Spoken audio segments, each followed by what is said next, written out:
კიდევ ერთი პირდაპირი ჩართვა უნდა გქონდეს ახლა ამერიკიდან. პიმენ ყურაშვილი, ექიმი, კონექტიკუტის უნივერსიტეტის პროფესორის, საზოგადოება ქართულის წევრის შემოგვიერთდება, მას ჩავთვალთ ახლა პირდაპირ ეთერში. საღამო მშვიდობისა, მადლობა ჩართვისთვის. საღამო მშვიდობის. თქვენ შორს ახართ საქართველოდან, მაგრამ ქართულ ამბებში ჩართული ხართ ასე online. რა შეგიძლიათ თქვათ, რა მოვლენებთან აქვს ახლა ჩვენს ქვეყანას ადგილი და როგორ ხედავთ საქართველოს ამერიკის შეერთებული შტატებიდან რა ხდება დღეს ჩვენს ქვეყანაში? გამარჯობა ბატონო ახო, პირველ რიგში დიდი პატივისცემა თქვენ და თქვენს გადაცემას. მადლობა ჩართვისთვის, მივესალმებით თქვენს ტელემაყურებელს. ხო, რაც შეეხება საქართველოს იმ კონტექსტში თუ რა ხდება დღესდღეობით მსოფლიოში, როგორც ხედავთ, ისეთი გლობალური ძალების დაპირისპირება მიმდინარეობს უკვე კარგი ხანია, წლებია, განსაკუთრებით რუსეთ-უკრაინის ომის დაწყების შემდეგ, რომ ჩემი აზრით საქართველოს უკავია სავსების სწორი პოზიცია, რომ არ უნდა საქართველოს ხელისუფლებას არანაირად რომ იყოს ამ გლობალური ძალების დაპირისპირების ასე თქვათ ცენტრში არანაირად, რასაც როგორც ვადევნებთ ჩვენ თვალყურს ხომ დასავლეთიდან, ევროპიდან და ასევე ამერიკის წინა ადმინისტრაციის მეშვეობით ხდებოდა ასე თქვათ ზეწოლა საქართველოს ხელისუფლებაზე, რომ რამენაერად ჩაეთრიათ ამ პროცესებში. არა თუნდაც ომითაც ცდილობდნენ რომ რამენაერად მეორე ფრონტი გაეხსნათ, იმიტომ რომ ჩვენ ნახეთ საქართველოს ხელისუფლების წარმომადგენლების განცხადებები უკვე წლების წინ, როდესაც ამერიკის ელჩი პირველად ეწვია ბატონ ბიძინა ივანიშვილს და მაშინ თქვეს რა საუბარიც მიმდინარეობდა, ცალსახად გამოჩნდა რომ ეს ზეწოლა მიმდინარეობდა, ესეთ რამეს ვერავინ ვერ მოიტყუება და არწმუნებული ვარ ამისი დამამტკიცებელი საბუთებიც არსებობს და არც უარ უყვია ამერიკის მაშინდელ საელჩოს, რომ ეს საუბარი ჰქონდათ, რომ იარაღი მიეწოდებინათ უკრაინისთვის და ნუ აი როდესაც ესეთი ზეწოლა ხდება, ძალიან რთულია, წარმომიდგენია როგორ რთულია საქართველოს ხელისუფლებისთვის პოზიციონირება. თუმცა ვთვლი რომ აბსოლუტურად სწორად მოახერხა ის რომ ქვეყანაში შეინარჩუნა მშვიდობა ასეთი დაპირისპირების ფონზე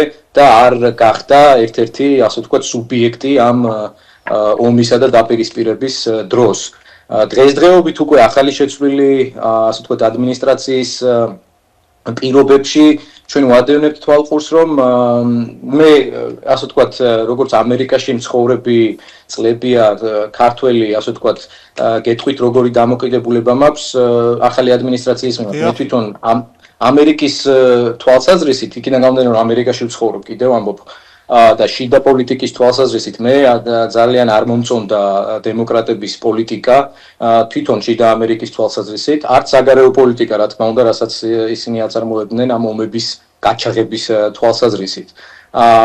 და აქედან გამომდინარე, მე თვითონ ასე ვთქვათ, ტრამპის მხარდამჭერი ვარ, ამას პირდაპირ ვიტყვი, მაგრამ იქიდან გამომდინარე, რომ ვარ ქართველი, ანუ ამერიკაში ვცხოვრები ქართველი, ვაკვირდები და ველოდები, ასე ვთქვათ, როგორი დამოკიდებულება ექნება ამ ახალ ადმინისტრაციას ჩემი ქვეყნის მიმართ, ჩემი სამშობლოს მიმართ. ეს უკვე სხვა საკითხია, ხომ? აქედან გამომდინარე, მექნება საქართველოს ჭრილში ტრამპისა და მისი ადმინისტრაციის მიმართ შესაბამისი დამოკიდებულება, იმიტომ რომ ჩემთვის მაინც ჩემი სამშობლო არის პირველი და მოლოდინი რა გაქვთ? მოლოდინი. როცა ვისმენთ მის განცხადებებს, იმ ადმინისტრაციისგან რადიკალურად განსხვავებული პოზიცია აქვს ახალ ადმინისტრაციას. რა თქმა უნდა, ჯერჯერობით რასაც უყურებთ, მე მგონი მთელი მსოფლიო შოკში არის, თავდაყირა დააყენა ტრამპმა და მისმა ადმინისტრაციამ. ყველაფერი ფაქტიურად, თუმცა ამან არჩევნებამდეც ამბობდა ყველაფერს და გაცხადებული იყო ვის გაკეთებას აპირებდა და მიყვება ამას ნაბიჯ-ნაბიჯ, რაც მე ჯერჯერობით ძალიან მომწონს, იმიტომ რომ ჩვენს ხელისუფლებასაც ეს დამოკიდებულება ჰქონდა და საქართველოს ეს დამოკიდებულება ჰქონდა, რომ ეს ომი უნდა შეწყდეს რაც შეიძლება მალე რომ დამყარდეს მშვიდობა. და აქედან გამომდინარე თუნდაც ამ ჭრილში ამერიკის დამოკიდებულება სავსებით სწორია, ესეც ერთ-ერთი განმაპირობებელი ფაქტორი იყო ჩემთვის, რომ ასე ვთქვათ, ტრამპის მხარდამჭერი ყოფილიყავი. მოლოდინი რა იქნება კონკრეტულად საქართველოს მიმართ, ამას ჯერჯერობით ესე ჯერჯერობით ხედავთ იმას, რომ ყოველ შემთხვევაში იდეოლოგიურად და ასე ვთქვათ, ფრაზეოლოგიითაც კი ემთხვევა ჩვენი ხელისუფლებისა და ამერიკის ადმინისტრაციისა და ტრამპის განცხადებები. ჩვენი ხელისუფლება მანამდეც კი, ტრამპამდეც კი იგივე ტექსტებით საუბრობდა, როგორი ტექსტებითაც დღეს საუბრობს ეს ადმინისტრაცია. რაც ძალიან კარგია ამ კუთხით. თუმცა კონკრეტულად უკვე როგორ იქნება იმის გათვალისწინებით თუ როგორი ანტიპროპაგანდა მიმდინარეობს საქართველოს ხელისუფლების წინააღმდეგ სხვადასხვა ადამიანების მიმართ, თქვენ მოგიხსენებათ ეგ ძალიან კარგად და დეзинფორმაციული, ასე ვთქვათ, ინფორმაციების მიწოდება ამერიკის ადმინისტრაციისთვის. ნახოთ როგორი იქნება უკვე კონკრეტული ნაბიჯები საქართველოს მიმართ. მე იმედი მაქვს რომ კარგად წავა ყველაფერი, თუმცა გამორიცხული არ არის რომ ამ დეзинფორმაციებმაც და იმენ, აი თქვენ როდესაც თქვათ აი იმყოფებით და ცხოვრობთ და მოღვაწეობთ ხომ ამერიკის შეერთებულ შტატებში და საქართველოსთან იმ ადამიანებისგან, ვისგანაც განსხვავებული პოზიცია გაქვთ თქვენს და ისინი ამბობენ რომ აი საქართველოს აცდა დასავლურ კურსს. თქვენ აი რა პასუხი გექნებოდათ იმ ადამიანების მისამართით? ნუ აი ჩემთვის გასაკვირია სავსებით. მე ესეთი შტაბი-სტილი მრჩება, რასაც ვაკვირდები ხო ეს ადამიანები, ვინც აპროტესტებენ.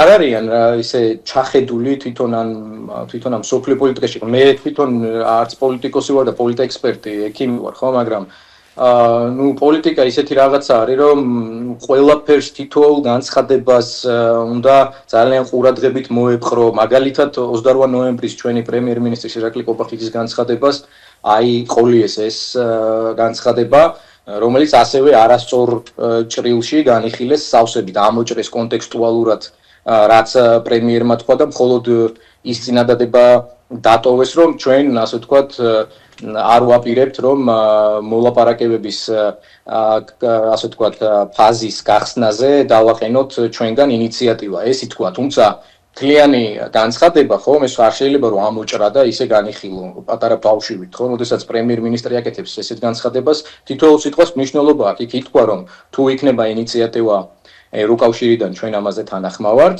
მაგრამ ის რომ ეს გამოყენებული იყოს რაღაცა ზეწოლის ფაქტორად ჩვენ ამას არ მივესალმებით. ხოლო ეს იყო ნათქვამი. თან ასევე ნათქვამი იყო ისიც, რომ ჩვენ ასე ვთქვათ გავაგრძელებთ იმ ასოცირების ხელშეკრულებით გათვალისწინებული ვალდებულებების შესრულებას, რაც მანამდე ჰქონდა აღებული, ასე რომ არანაირად აქ წყვეტაზე საუბარი არ იყო, უბრალოდ საუბარი იყო იმაზე, რაც ცალსახად ჩანდა, რომ გამოიყენებოდა ეს ზეწოლის ფაქტორად.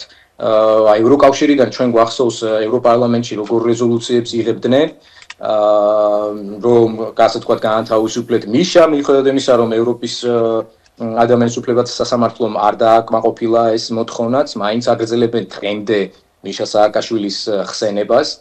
ნუ რაღაც პერიოდი ახსენებდნენ კეზერაშვილს, როგორც მედია მენეჯერს და დევნიდით თურმე საქართველოში და შემდეგ ამოიღეს BBC-ს ცნობილი გამოძიების შემდეგ.